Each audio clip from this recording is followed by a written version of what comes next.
Thank you, Jackie, and thank you, Just Food, because, frankly, this is a great opportunity for us to learn from each other, from people we don't get to see every day. For example, me.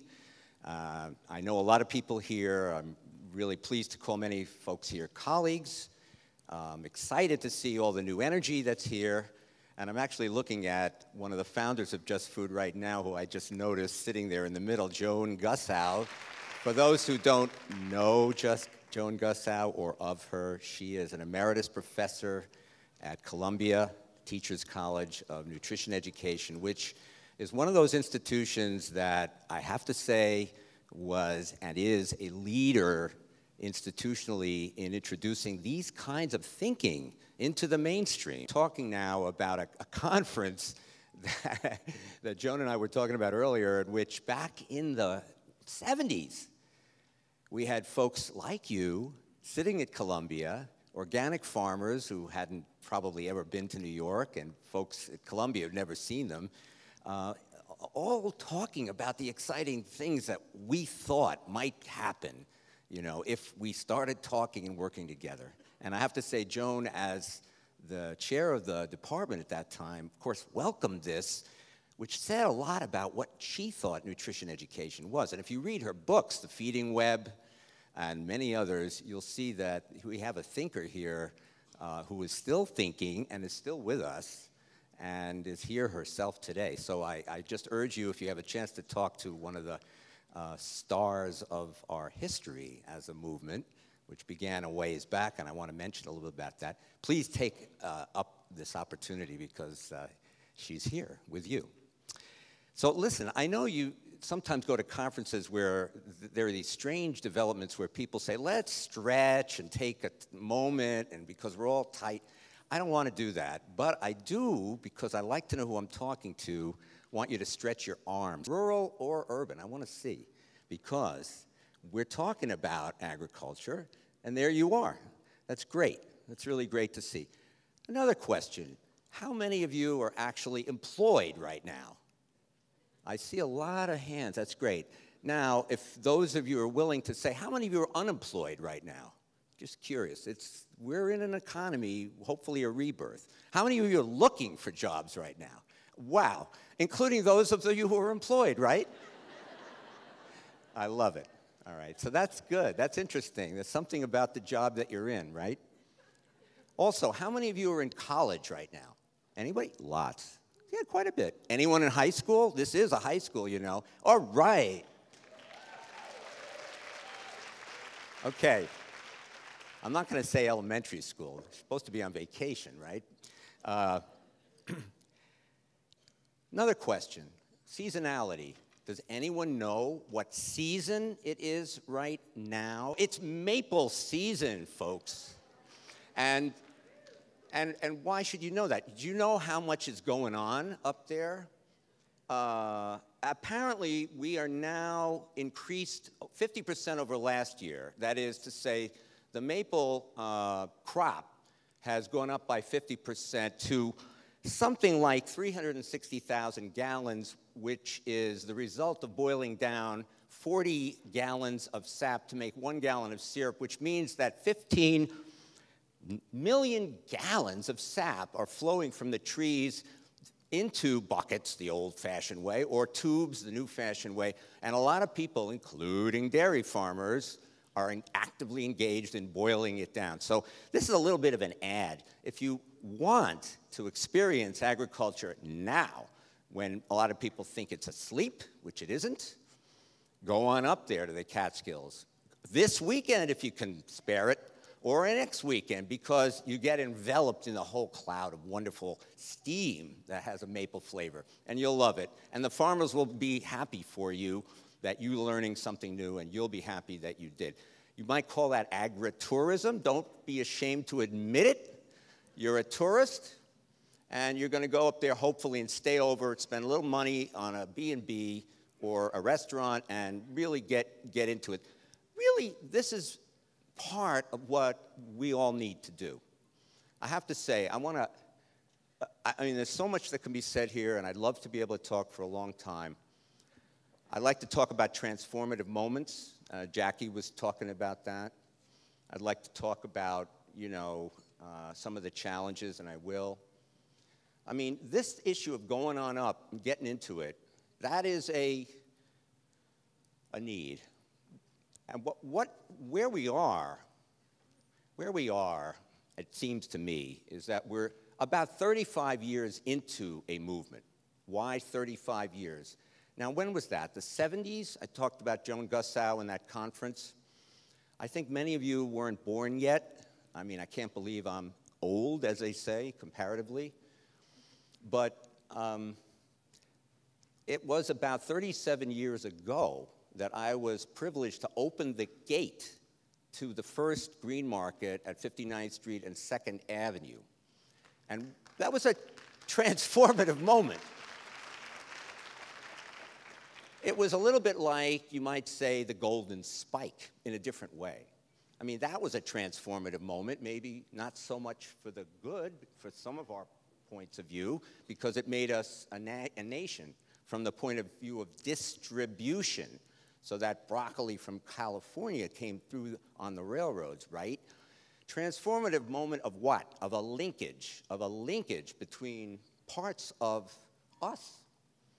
Now, this thing at 1976 that I say is transformative was the moment when New Yorkers, what can I say, rediscovered something called agriculture.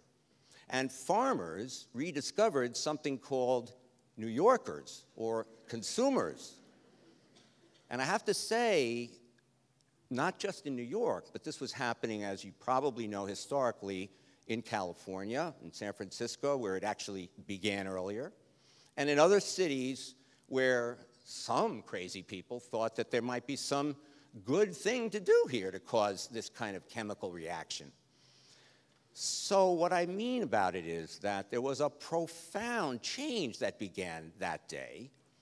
And of course, that market evolved into Union Square that very year. So that means it's 37 years since the farmers, in a way, had a place, a beachhead in the city. Why is that important? What does that mean?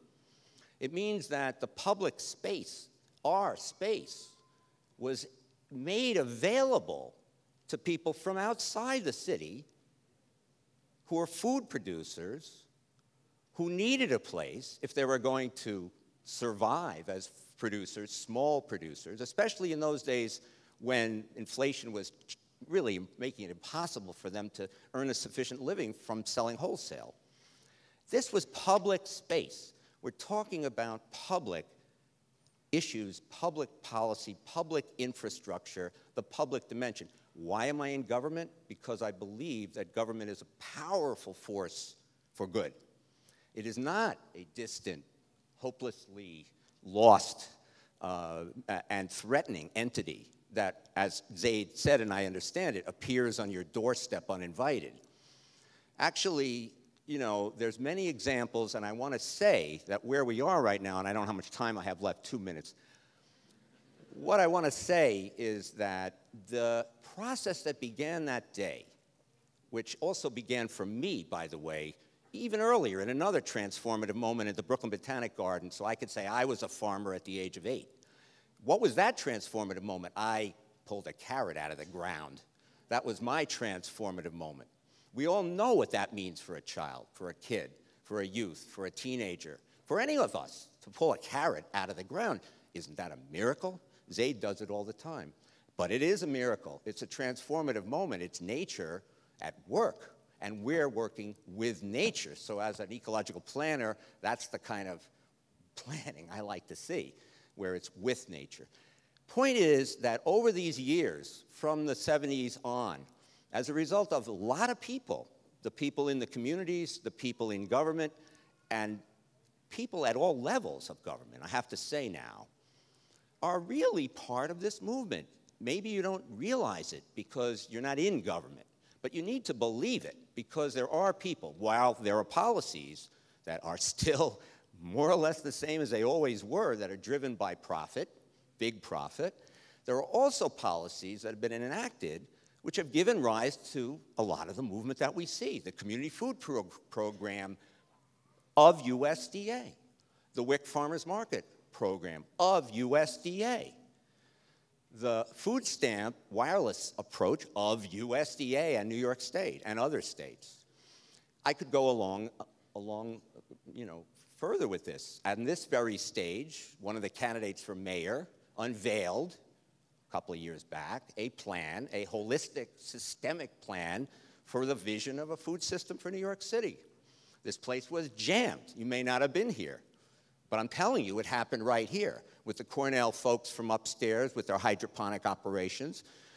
Actually, what was going on here was a symbolization of the various stages of the food system: production, processing, distribution, consumption, which involves nutrition education and the way we think about eating. You heard from folks before, and even recycling or reuse. So in other words, that holistic kind of thinking is what's needed, frankly, because no way can food be captured by one narrow silo, to use an agricultural term. It really needs integration across the barriers. So what we see now is that Columbia, NYU, other colleges all over Vermont are developing food systems programs, which involves a synthesis of thinking. That's a fabulous thing. We just need to create jobs for all of those of you who are going to want jobs in this system, in this movement, which is really a concern of mine. Also, quickly, and I'll just say this, over these years, we have evolved beyond the first wave of projects, the green markets, the retail sales. We have evolved in a big way. Surely you can question if a big food service operator, I mean any of them, Aramark, Cisco, says we are local, we are green. Sure, question it, do it, question it, but at least they're now in a position of saying it. Why? Because of the chefs, because of the New York Times and others who wrote about the green markets, because we've made it part of our thinking and our culture that local is good. And you have to ask, where did that movement come from? It came from the farmers at the markets who were visible in a way they never were. Visibility being so key to all of this. So I don't have any real prescriptions for you because there's so many things to do. But, try to think systemically. Look at your neighborhood through a food lens. Put on those food lens glasses. When you come out of the house, look at everything in terms of food if you're that motivated to do so. See what's missing. See what's there. And, as we move forward towards systems for incorporating these thoughts into decision-making, that is, in fact, a public decision-making process with money behind it, or private decision-making. This is why I asked who you maybe to think about where you work, because you can influence the policies of the organization you work for as much as you might be able to influence the policies of the school where your kids or your family members go to. So many places to interact, but I want you to leave you with the message that it's very important to use government, because if we're going to change our priorities towards a more sustainable world in a real way, or maybe regenerative is a better word than sustainable, frankly, because we have to go back and fix what we wrecked, not just sustain what we create. You need to really believe that there's hope and that it's not all about enemies and that it's not all about, obstacles. There are those things, it's true, but there are friends all over who are really interested in listening to you, really, hopefully, hiring you. That's what I'm really after, so that you become part of the system that, in fact, is changing as fast as it is. We are in a huge time of change. We just need to seize that time and keep going with it. And there's no illusion about the obstacles. And, we're in a capitalist society. That's the way it is. But we have many small entrepreneurs who are trying to show that it's possible to have a responsible, sustainable, equitable society that includes capitalistic businesses, such as all of those at Union Square that have been there for the last 37 years. It's really a matter of scale as much as anything else. And I think that all of us can work at that scale. The smallest or the largest scale, we can, given where we are. I'd like to work at the national and international scale at this point in my life, because I think we know what works. We do know what works. And if you look at USDA, and Kathleen Merrick just is leaving now, but you have to be encouraged at all of the programs that have been put in place in this administration in Washington as a result of her appointment, and how much they have sought to regionalize what was thought to be a system that could never, ever be regionalized. But it has been happening at the highest levels. You can be skeptical, but I can also say it's happening. It's part of the mechanics of everyday bureaucrats to issue grants to community food projects. And whether they want to or not, they're doing it. Why? Because the Congress enacted it. That's why. Same thing happens in New York State. The same thing happens in New York City. You just have to be engaged in every way you can. And if you don't know how to be engaged, ask someone else. There's workshops on that. And you should be a citizen in the fullest sense, just as I guess the ancient Greeks and other civilizations were. You've got to stand up. You've got to communicate. You've got to be engaged in every way you can. And then some of the dreams that you have, I know, will come true. Thanks so much.